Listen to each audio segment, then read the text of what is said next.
This report brought to you by the Richmond Club, where investors and high-growth companies meet. I'm Galit Solomon for the Richmond Report. We first told you about Boardwalktech in mid-2019. At the time, we learned that the company had secured 26 Fortune 500 companies as clients. It's not a small feat. We recently sat down with the company's CEO, Andrew Duncan, for an update. Andrew, welcome back to the Richmond Report. Thanks, happy to be here.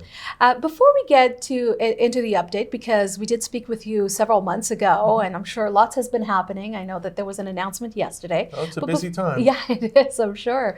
Before we get to that, let's start off with just about a 30 to 45 second overview of the company. Sure, so Boardwalktech is located in Silicon Valley. We are an enterprise data management company. We currently have 27 of the Fortune 500 as customers today. So companies like Ernst & Young and Apple and Coca-Cola, we're proud to call customers. And we help them manage all of that unstructured and manual data that sits kind of outside of their big transactional systems of record. It's really kind of where all of the work gets done, and nobody really wants to talk about it. All of the spreadsheets that get bounced around between everybody trying to figure out, what do we do now? Right. And we have a cloud solution that allows us to be able to help them automate those processes and really turn them into kind of a digital application. Right, so it allows people in one department, if they need access to certain information, to access. Oh, correct? sure. Not only cross-department within an organization, but also outside of the organization. Right. So a lot of supplier collaboration. There's a lot of collaboration with contract manufacturers, even customers are utilizing the platform to be able to exchange information with their large trading partners. Okay, let's talk about 2019 for a moment, because I know we're going into a new decade. Before we get to that, give us some updates, and perhaps we can start with the most recent one, because there was a statement that came out yesterday. Yeah, 2019 was a terrific year for us. While we had very nice growth, our billings are up 80%. Kind of year over year and continue to grow. We also added several new very large customers in the last quarter.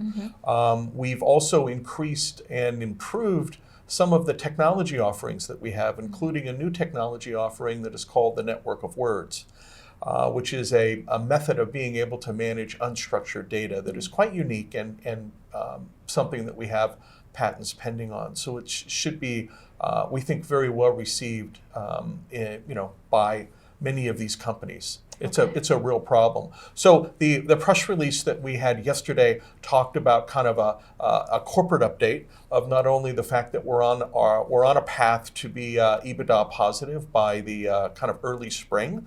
So we're very excited about that. It's an important thing to try and get to profitability as a company. Right. The second thing that we did was we announced a pay down of some of the debt that we have. And so we continue to chip away at the debt that we have, and we were honored to be able to kind of reduce that. And then also we gave a general corporate update about the fact that our pipeline is growing and growing very nicely. Our pipeline on a quarter over basis went from 5.2 to 7.1 million.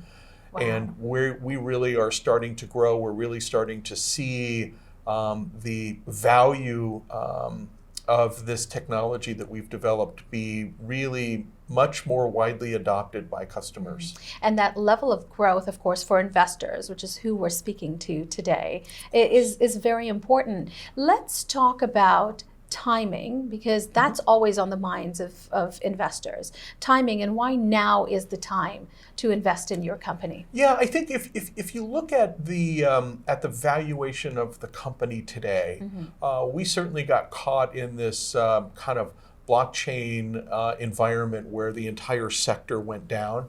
Right. Unfortunately, we're really not in that sector, but we got caught in it. And the result of that is we have a company that, in my opinion, is quite lowly valued. And we're currently trading at today around 1x of revenue. And with the advent of us getting to EBITDA positive in the next quarter or so, with the fact that we have 27 of the Fortune 500 as customers and a growing pipeline, We think that this is a terrific investment and that there's kind of nothing but upside in front of us for 2020. And speaking about what's ahead, what is ahead in 2020 and beyond? I mean, we're starting a new decade, right? Well, we're starting a new decade, absolutely. I think the realization by these customers that we have that managing all of this information in a manual way is old school, like emailing spreadsheets around. Right. We take all of those and move them into a digital platform that allows them to make decisions faster. And so the real excitement for us is the acceptance by these companies that they have a problem, and the acceptance that the Boardwalk Digital Ledger platform is really the way in which they can automate these processes, improve their results, including improving sales and margins. Sounds like some more exciting times ahead for you. Can't wait to come back and talk to you in another 9 months. We and look forward to see it. where we are. Andrew, thank you so much. We appreciate it. Thank you. To learn more about Boardwalk Tech, head to our website, www.richmondclub.com. And for more information about high-growth companies, don't forget to subscribe to our YouTube channel. From Toronto, I'm Galit Solomon for the Richmond Report. If you enjoyed this video, please let us know. You've been watching the Richmond Club Report. If you've just come across this channel, please feel free to like and subscribe. I'm sure you'll find a lot of interesting and lucrative investment and trading ideas around here. We'll see you again soon on the next video. Cheers, guys. Have an amazing and profitable day.